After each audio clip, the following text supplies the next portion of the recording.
भक्ति तरु पौधा ताही, विघ्न डर छोरी हो को, वारी दे विचारी वारी, सींचो सतसंग सो। भक्ति तरु पौधा ताही, विघ्न डर छोरी हो को, वारी दे विचार वारी, सींचो सतसंग सो। सुनिए, भक्ति तरु पौधा। भाई कहीं से हमने कथा सुनी, कहीं से हमने भगवान का नाम सुना और हमारे हृदय में भक्ति रूपी पौधे ने जन्म ले लिया। वो बीज अंकुर हो गया। किसी गुरु ने, किसी संत ने, किसी सदगुरु ने वो बीज आपके हृदय में प्रवेश करा दिया, वो भक्ति का बीज। अब वो जो भक्ति का बीज है, उससे एक पौधा निकला। पौधा कैसा? छोटा सा पौधा निकला। अब जो वो भक्ति रूपी पौधा है, वो ये विचार कर रहा है अपने मन में कि कोई बकरी भी यदि मेरे पास आ गई और यदि उसने मुझे स्पर्श कर लिया तो मैं अस्त ध्वस्त हो जाऊंगा। वो बकरी कौन है? वो बकरी है माया की बकरी।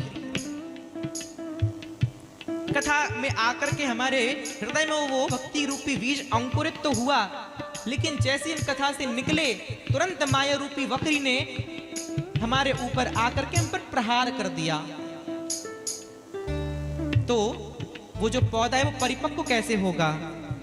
भक्ति तरु पौधा ताही, विघ्न डर छोरी हो को, वारी दे विचार वारी, सींचो सतसंग सो।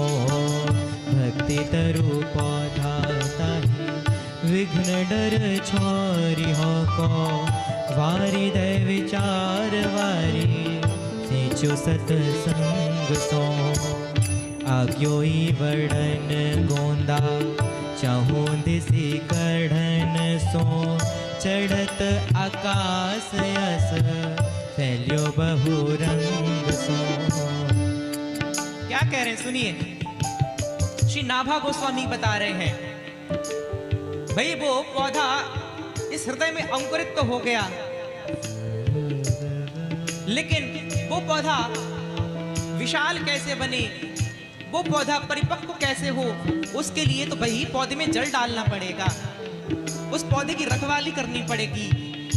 उसकी रखवाली कैसे होगी? उस पौधे की रखवाली होगी सत्संग से, कथा से। आज जैसे ही देखो भाई, सुनो,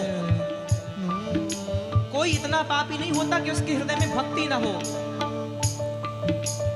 क्योंकि प्रत्येक जीव के भीतर ईश्वर विराजता है और ईश्वर केवल वही विराजता है जहां पर भक्ति होती है।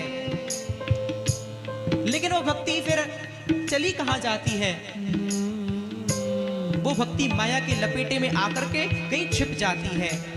और फिर कोई सद्गुरु, कोई सत्संग, कोई कथा हमारे जीवन में आती है और वो सत्संग रूपी जल से जैसे उस भक्ति रूपी पौधे को सींचा जाता है, वो परिपक्व हो जाता है।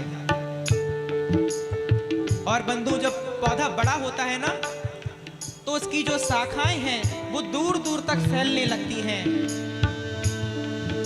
इसीलिए कथा में आकर के हमारे नेत्रों से आंसू निकलने लगते हैं।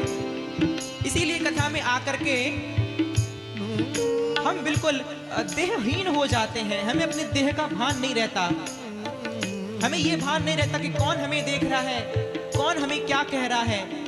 उस समय केवल और केवल एकमात्र हमारी दृष्टि, हमारा मन उस सत्संग में, उस कथा की ओर रहता है।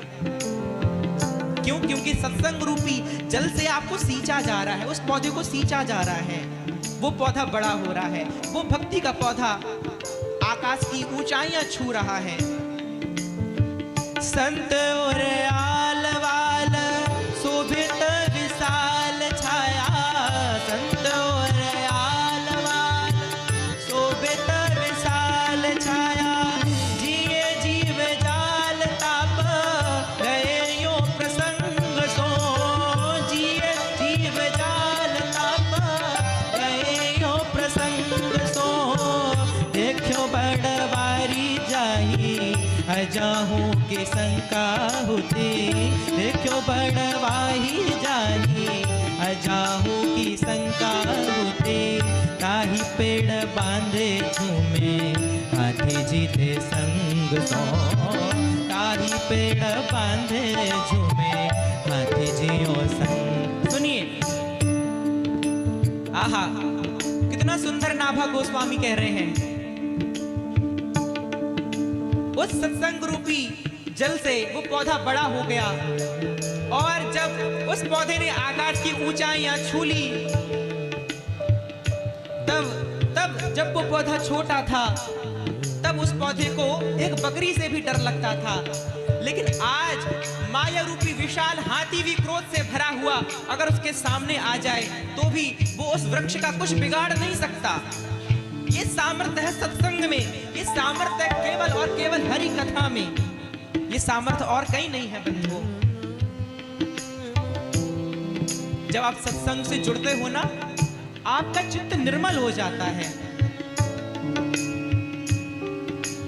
अरे ये बताओ, यहां पर हम भगवान को पाने के लिए बैठे हैं, यहां पर हम द्वारिका नाथ की प्राप्ति करने के लिए बैठे हैं। क्या जिस हृदय में आप उस हरि को पाना चाहते हो और वो हृदय बहुत छोटा है, उस हृदय में हरि नहीं आते बंधुओं। हरि को पाने के लिए तो अपने हृदय को भी विशाल करना पड़ता है, और उस विशाल हृदय में गोविंद आते हैं। वो विशाल हृदय कैसे होगा?